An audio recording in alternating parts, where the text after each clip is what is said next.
Au sommaire des éditions du dimanche 21 juillet. Un des journalistes de la rédaction s'est mouillé pour effectuer un reportage en mer. Oui, c'est un adepte de la plongée que nous avons envoyé rejoindre l'équipe du Griem, des passionnés qui recensent les épaves dans la Manche au large des côtes. Face à Dieppe, toute l'équipe est descendue en eau trouble sur l'épave d'un cargo allemand militarisé coulé en 1942. Entre le Tréport et Cherbourg, on compte environ 500 épaves identifiées. Votre série d'été sur les îles anglo-normandes se poursuit.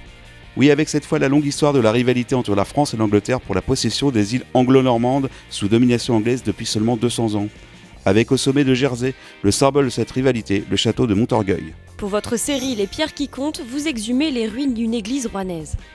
On passe devant les ruines de Saint-Pierre-du-Châtel sans même poser un regard dessus. L'église, détruite par un bombardement en mai 44, a subi au fil des siècles de nombreux outrages. Elle fait aujourd'hui partie des églises que la ville de Rouen a décidé de vendre à des porteurs de projets. En coulisses, vous êtes monté en haut d'un phare.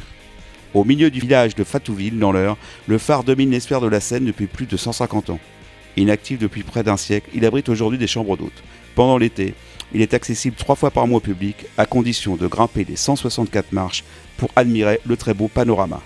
Votre rubrique Tous à table redore le blason du burger. L'image du fast-food colle encore à la croûte des hamburgers. Pourtant, depuis quelques années, à Rouen comme ailleurs, les restaurants spécialisés dans le burger ont pignon sur rue, avec souvent des recettes alléchantes, des viandes sélectionnées, des produits faits maison. De quoi se réconcilier avec la junk food.